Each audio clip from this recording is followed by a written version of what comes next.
Nadiskubre ng alkalde ng Bakakay Albay ang kahon-kahong mga expired na gamot at biohazard material sa tanggapan ng Rural Health Unit ng bayan.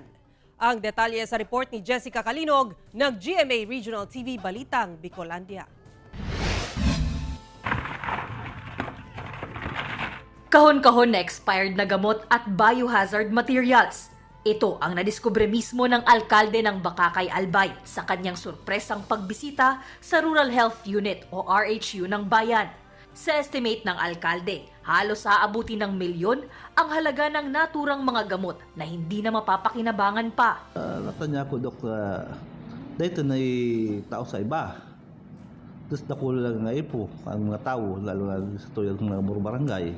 Ayon daw sa RHU officer na si Dr. Merly Beltran, karamihan sa mga na-expired na gamot ay mga non-essential drug at mga donasyon mula sa mga pribadong tao at grupo.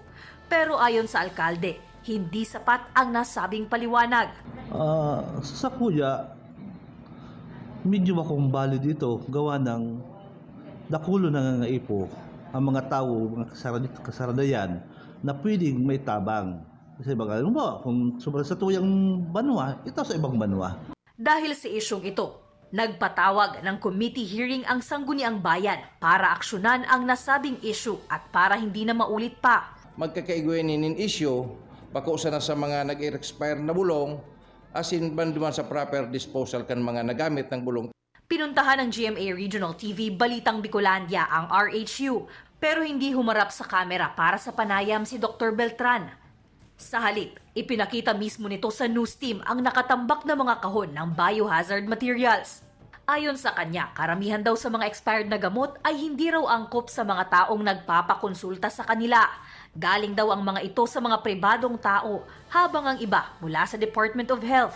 Sa ngayon, isang Memorandum of Agreement na lamang daw ang hinihintay na malagdaan sa pagitan ng RHU at isang pribadong waste disposal area sa bayan ng Daraga Albay para sa gagawing disposal sa naturang mga gamot at biohazard materials. Bukas din daw ang RHU na humarap sa isang committee hearing ng Sangguniang Bayan para ibigay ang panig nito. Samantala, desidido naman ng LGU na panagutin ang sinumang mapapatunayang may kapabayaan sa naturang insidente.